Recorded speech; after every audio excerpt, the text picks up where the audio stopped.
Is always revealing himself, meaning the fool says in his heart that there is no God. Because general revelation, Romans chapter 1, is that you shouldn't even be able to look at creation and not know there has got to be a God somewhere. It should be impossible. How in the world did those stars get in the sky?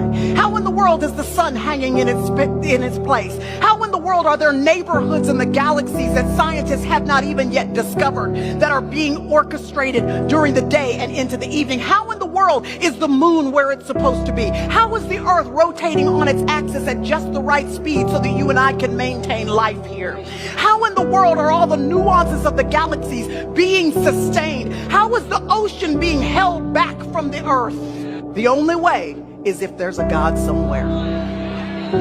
General revelation is that God is always speaking to humankind, believers or not.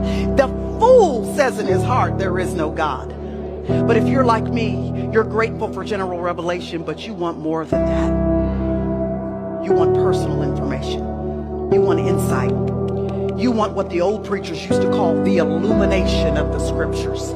That's where you're reading through a passage you've read 1,000,000 times before, but on that day, it's like the Holy Spirit takes out a highlighter and causes it to leap up off the page and grip you. That's the best way I can explain it. It's a gripping in your soul where you know that that verse you've read before matters for you today.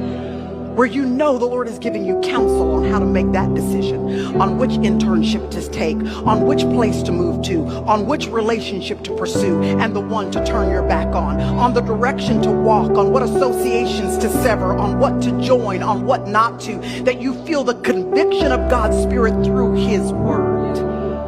That God is always revealing Himself.